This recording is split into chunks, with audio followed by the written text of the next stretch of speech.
욤키푸르 대속제일. 저희가 유대 광야에서 9년 동안 지내면서 하나님의 정해진 때, 그러니까 모아님이죠. 하나님께서 백성들에게 이 약속한 때에 우리 만나자라고 정해놓으신 때입니다. 굉장히 중요하겠죠. 그때 저희가 다 참여를 했습니다. 봄에 시작되는 이 6월절에서부터 시작해서 이 페사흐에서 그 다음에 하그마쏛, 그 무교절, 그 다음에 오순절, 샤브옷, 그 다음에 이제 가을로 접어들어서는 지금 이제 시작됐죠. 7번째 달, 첫째 날, 나팔절, 염투아. 그래서 염투아에 대해서 지난번에 나누었고요. 그 다음에 열흘이 지나면 이제 욤키푸르 대속제일에 임하게 됩니다. 다 참여했습니다. 그 다음에 장막절, 이제 욤키푸르가 끝나면은 5일 지나면은 이제 장막절을 7일 동안 하게 되는데, 지금 9년 동안 다 참여해 왔는데, 매해마다 하나님께서 이것을 왜 주셨는가, 왜 믿는 자들에게 이것이 유익한가에 대해서 참여를 하면서 정말 경험을 조금씩 해왔습니다. 근데 이 9년이 되면서 정말 너무 감사한 것은, 그리고 너무 기쁜 것은 그 이해, 전체적인 흐름에 대한 이해를 갖다가 좀 온전하게 하게 된 것 같아요. 완전하지는 않습니다. 아직도 계속해서 이제 알아가고 배워가겠죠. 그러나 정말 이렇게 딱 그림으로 잡혀진 것이 이번에 일어난 일인 것 같아요. 그래서 너무나도 기쁘고, 그래서 저희가 영상을 올릴 수 있을 정도가 된 것이죠. 그래서 염투와 나팔절에서부터 시작을 했습니다. 지금 나팔절 7번째 달 첫째 날 나팔절으로 시작을 해가지고 열흘이 지난 이제 욤키푸르 대속제일이 임했습니다. 그래서 이 욤키푸르를 저희가 같이 살펴보도록 하겠습니다.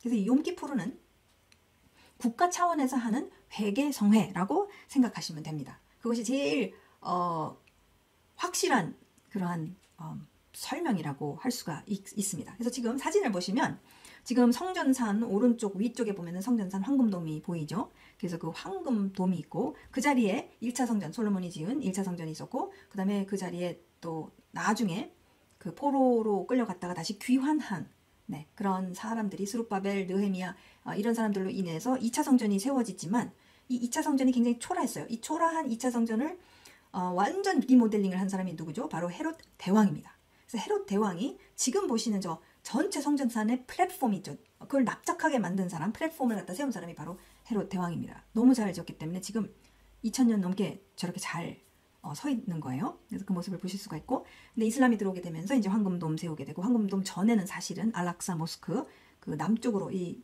밑으로 내려오면 오른쪽에 지금 안 보이지만 그 네모난 그 뜰 같은데 바로 옆에 있는 곳이 바로 알락사 모스크입니다. 거기서 이제 모슬림들이 오늘날 예배하고 기도하는 그런 장소로 쓰고 있죠. 유대인들은 어디서 예배합니까? 유대인들에게 있어서 가장 지금 아직 성전이 세워지지 않은 상태에 있기 때문에, 그래서 이들에게 있어서는 이 통곡의 벽이라고 한국말로는 부르고 있지만 실제로는 서쪽 벽이에요. 왜 서쪽 벽이냐면 이 전체 성전산 플랫폼에서 서쪽에 있는 벽에서 예배를 드리기 때문에 사실은 웨스턴 월입니다. 히브리어로는 코텔이라고 부르고 있죠. 그 장소에서 예배를 하는 것을 볼 수가 있는데, 이날만큼 보세요. 이 밤에 그 욤키푸르 해가 지면서 이제 예배하는 그 시간, 회개성회가 일어나는 이 시간에 하늘에서부터 이제 이 전체를 갖다가 찍은 거예요. 지금 보시면은 저기 개미도 아닌 정말 점이 빽빽하게 있잖아요. 그냥 사람입니다. 저렇게 꽉 채워서 지금 회개하고 있는 거예요. 네, 지금 사실 삐져나왔어요. 그 전체 그 호텔에서부터 바깥쪽까지도 삐져나왔어요. 그러니까 그만큼 사람이 많이 모여서 지금 회개 성회를 하고 있다는 것을 우리가 볼 수가 있습니다. 매해 이렇습니다. 매해 이렇게 합니다. 그러면은 유대인들은 왜 이것을 하고 있으며 우리는 예수님을 믿는 우리는 그렇다면 이것을 어떻게 이해해야 되는가? 그 부분을 저희가 보는 것이 굉장히 중요합니다. 안 그러면은 이것은 그냥 유대인들만 하는 거지. 왜냐면 유대인들은 아직 예수님을 그들의 메시아로 영접하지 않았기 때문에 그들은 이것을 계속하고, 우리는 예수님을 영접했고 구원을 받았기 때문에 이거 안 해도 되는 거 아니냐라고 말하죠. 그렇죠. 저도 그렇게 알고 있었습니다. 상관이 없는 일인 줄 알았어요. 근데 그것이 아니라는 것을 9년 동안 참여하면서 하나님께서 깨우쳐 주신 것 같습니다. 그래서 함께 나누겠습니다. 자, 이 굉장히 중요하기 때문에 이것을 4파트로 나눠서 나누도록 하겠습니다. 안 그러면 너무 길어지기 때문에 좀 더 짧게 4파트로 나눴습니다. 제일 먼저 다루고 싶은 것은 욤키푸르가 아닌 것은, 이게 굉장히 중요해요. 이것을 먼저 우리가 짚고 넘어가지 않으면 혼란스럽습니다. 헷갈려요. 그래서 절대 헷갈리면 안 되기 때문에 저희가 바로 믿어야 되기 때문에 욤키푸르가 아닌 것을 먼저 다루고, 이 욤키푸르의 대전제가 그럼 무엇인가, 이 부분을 먼저 함께 보도록 하겠습니다.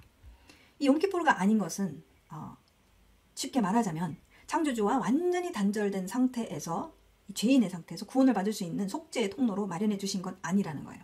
아닙니다. 절대 아닙니다. 하나님께서 예수님 말고는 다른 이름을, 구원을 받기 위한 다른 이름을 주신 적이 없으세요. 사도행전 4장 12절 말씀. 영원한 생명으로 거듭나기 위해 하나님이 마련하신 구속과 속죄의 방법이 아니라는 거죠. 그래서 이 구속과 구원과 속죄는 오직 아들이신 하나님, 성육신하신 예수아가 나를 대신해서 십자가에서 죽으시고 부활하심을 믿음으로 가능합니다. 믿어야 되는 거죠. 왜? 2000년 전에 일어난 사건입니다. 이 십자가 사건은. 근데 하나님께서 이 2000년 전에 일어난 사건이라 할지라도 이것은 영원하게 영원한 영향을 미치기 때문에 이것을 2000년이 지난 오늘 내가 믿으면 나에게 적용이 된다라는 거죠. 네, 그래서 믿는 거예요. 믿음이 오직 의인은 믿음으로 살리라. 아멘. 그래서 이것을 믿는 것입니다. 예수와 외에는 구원을 받을, 구속을 받을 다른 방법 없습니다. 네, 오직 예수. 요한복음 14장 6절 말씀, 사도행전 4장 12절 말씀에서 확인할 수가 있습니다. 그리고 우리가 히브리서를 통해서 굉장히 자세하게 예수님께서 이 십자가의 죽으심으로 인해서 어떤 일이 일어나는지를 굉장히 자세하게 알 수가 있어요. 히브리서 기자가 그것을 기록해주고 있습니다. 너무 감사하죠. 그래서 9장 1절에서 14절, 22절에서 28절을 저희가 보도록 하겠습니다. 그래서 저희가 말씀만 볼게요. 왜냐면 저희가 뭐 유대주의는 어떻게 하느냐, 뭐 신학적인 거 다루고 여러 가지 할 수가 있지만 저희가 말씀을 통해서 정확하게 하나님께서 무엇을 의도하시고 목적하셨는지, 그것이 오늘날 우리에게도 적용이 될 것인지 안 될 것인지, 이것을 보기 위해서는 하나님의 말씀이 우리에게 입증해 주셔야만 합니다. 다른 걸 우리가 볼 수가 없어요. 그래서 말씀을 보겠습니다. 1절 쭉 읽겠어요. 1절, 첫 언약에도 섬기는 예법과 세상에 속한 성소가 있더라. 그죠? 이게 바로 시내산에서 하나님께서 모세에게 지시하셔서 지은 그 성막으로부터 시작하죠. 이동식이죠. 그러나 약속의 땅에 들어와서 다윗이 이제 모든 것을 준비했지만 솔로몬 왕이 이제 1차 성전을 짓게 되고, 그것이 바벨론으로 인해서 무너지게 되고 폐허가 되면서 다시 포로 귀환을 해서 2차 성전 세워진 거 아까 말씀드렸죠. 네, 이것을 이야기하고 있는 것이죠. 이 예비한 첫 장막이 있고 그 안에 등잔대와 상과 진설병이 있으니 이는 성소라 일컫고, 또 둘째 휘장 뒤에 있는 장막을 지성소라 일컫나니, 그러니까 두 장소가 그 안에 있다는 것이죠. 성소와 지성소. 금향로와 사면을 금으로 산 언약궤가 있고 그 안에 만나를 담은 금 항아리와 아론의 싹난 지팡이와 언약의 돌판들이 있고 그 위에 속죄소를 덮는 뚜껑입니다.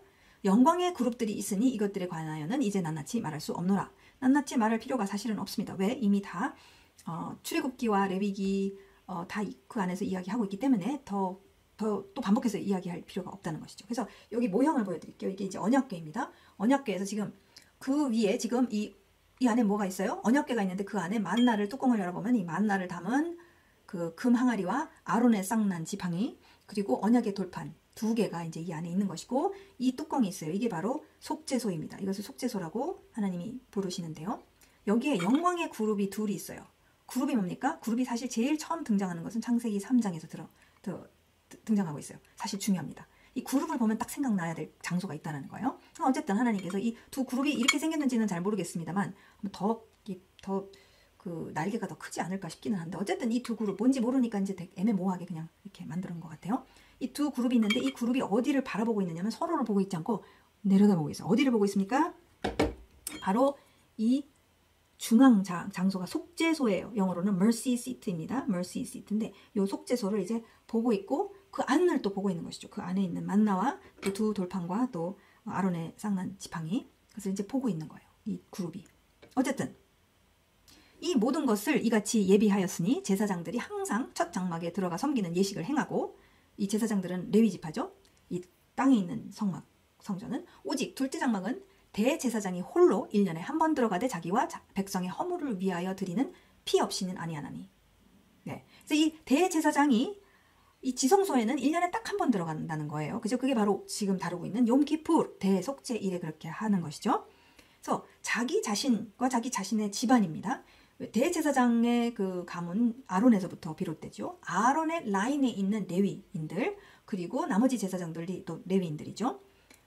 그 자기 아론 대제사장이 들어가기 때문에 너무나도 가장 거룩한 장소라고 볼 수 있는 지성소로 들어가기 때문에, 그것도 1년에 한 번 들어가기 때문에 자기 자신과 자기 가족, 가문을 위해서 이제 희생 제물이 있어야 되고, 또 누굽니까? 백성 전체, 국가 차원으로 백성을 위해서 이제 희생 제물을 드리라고 하나님께서 명령하십니다. 보세요. 보통은 국가 차원이 아닙니다. 이 대속죄일의 특징은 무엇이냐면은 국가 차원으로 전 백성, 이스라엘 전 백성 차원, 나라 차원에서 이것을 한다는 것입니다. 레위기 1장에서 5장 말씀을 보게 되면은 하나님께서 코르반을 이제 하나님 앞에서 드리라고 하시는 여러 지시사항이 있는데 이것은 개인 차원에서 하는 거예요. 개인 차원이나 가족 차원에서 하지만 이날만큼은 이 욤키푸르 대속죄일만큼은 아론이 이것을 이행해야 되기 때문에 정결해야 됩니다. 그 다음에 백성을 위해서 국가 차원에서 지금 희생제물이 있다는 거예요. 개인 차원이 아니라는 거예요. 그래서 이것은 피 없이는 절대 안 된다는 것이죠. 피 흘림이 반드시 있다는 것을 히브리서 기자가 말하고 있습니다. 8절 성령이 이로써 보이신 것은 첫 장막이 서 있을 동안에는 성소에 들어가는 길이 아직 나타나지 아니한 것이라. 성소에 들어가는 길은 오로지 레위 지파 제사장들 그리고 지성소 안에는 대제사장만 들어갈 수 있다. 아직 길이 안 열렸다는 것을 8절이 말하고 있고 9절 이 장막은 현재까지의 비유니 이에 따라 드리는 예물과 제사는 섬기는 자를 그 양심상 온전하게 할 수 없나니 이런 것은 먹고 마시는 것과 여러 가지 씻는 것과 함께 육체의 예법일 뿐이며 개혁할 때까지 맡겨둔 것이니라. 자, 비유라는 단어를 지금 히브리서 기자가 쓰고 있어요. 비유는 무엇을 위한 것입니까? 교육, 가르침, 가르치는 데 있어서 이해가 좀 잘 될 수 있도록 이해를 정확히 하도록 하기 위해서 사용하는 방법이 바로 비유이죠. 예수님께서 비유를 굉장히 많이 사용하셨죠. 랍비시기 때문에 가르치실 때 이 교육 방법입니다. 여기서 비유라고 얘기하셨을 때 이 땅에 있는 장막, 이 땅에 있는 성막, 성전, 하나님의 집이 바로 그러한 역할을 한다는 거예요. 왜냐? 하늘에 있는 성막이 있는데 하늘에 있는 것은 저희가 보이지 않습니다. 하늘에 있는 하나님의 모든 것, 하나님 나라 보이지 않습니다. 하나님도 안 보이시는 분이십니다. 육안으로 볼 수가 없어요. 그러면 알 길이 없어요. 이해할 길이 없어요. 아무리 설명을 해도 이게 뭐가 눈으로 보고 비주얼 많이 사용하지 않습니까? 총동원을 해서 요즘은 다 사용하잖아요. 그래서 오감을 통해서 그걸 이해시키기 위해서 하나님도 마찬가지로 더 그레이트 티처로서 하늘에 보이지 않는 성막을 이 땅에 똑같이 만들게 하심으로 인해서 모세에게 그 청사진을 주시죠. 시내산에서. 그 다음에 벳살렐과 그 팀이 이제 성막을 짓습니다. 정확하게 하늘에 있는 것과 똑같이 정확하게 이 땅에 짓는 것을 보게 됩니다. 그렇죠? 이것은 하늘에서 이루어진 것을 이 땅에서 보여줘서 이 땅에서도 이루어짐으로 인해서 하늘과 땅이 완전히 하나가 되도록 하나로 움직일 수 있도록 하나님의 통치가 하나로 움직일 수 있도록 하시기 위해서 이렇게 디자인하신 것이죠. 어쨌든 히브리서 기자가 그것을 말하고 있는 것이죠. 11절 그리스도 메시아께서는 장래 좋은 일의 대제사장으로 오사 토후한 일, 그러니까 모든 토후한 것으로 이제 회복시키실 분이 바로 예수님이시죠. 그분이 이제 대제사장으로 오사 손으로 짓지 아니한 것 곧 이 창조에 속하지 아니한 더 크고 온전한 장막으로 말미암아 염소와 송아지에 필요하지 아니하고 오직 자기의 피로 영원한 속죄를 이루사 단번에 성소에 들어가셨느니라. 굉장히 중요한 말씀, 계시 말씀을 주시고 계십니다. 예수님이 어떻게 대제사장이세요? 예수님은 유다 지파신데, 그죠? 왕의 라인이죠. 유다 지파는. 또 어떻게 여기에서 대제사장이 되실 수가 있습니까? 이 부분은 지금 히브리서 7장 8장에서 히브리서 기자가 다 이미 다뤘습니다. 그래서 여기서는 얘기하지 않겠고요. 하늘의 성막의 대제사장이십니다. 합법적이에요. 그런 분으로서 지금 하늘의 성막에 하늘에 있는 온전한 장막, 사람의 손으로 짓지 아니한 겁니다. 이미 창조에 속하지 아니한 것이에요. 영원전서부터 있는 그 하나님의 보좌예요.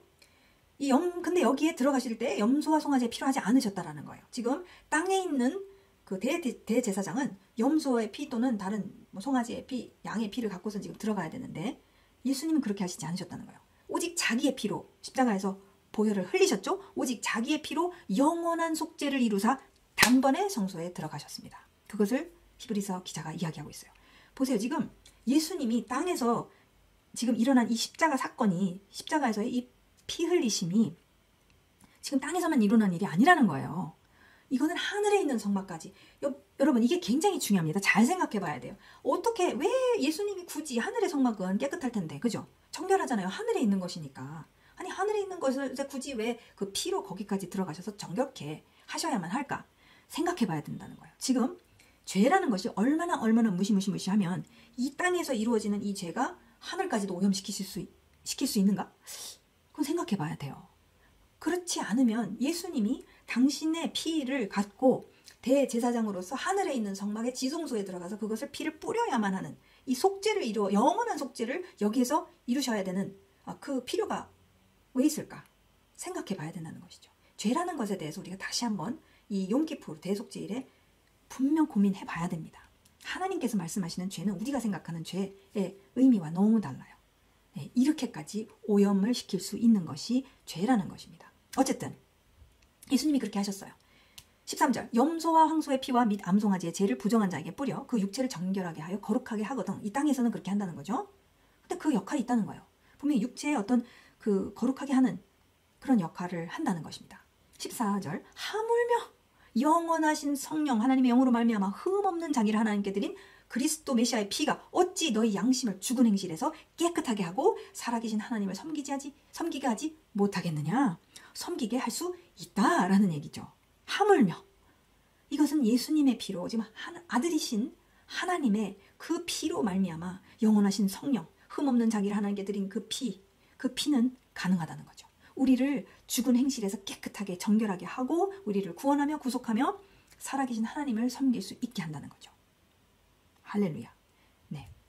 22절에서 28절 말씀을 또 보겠습니다.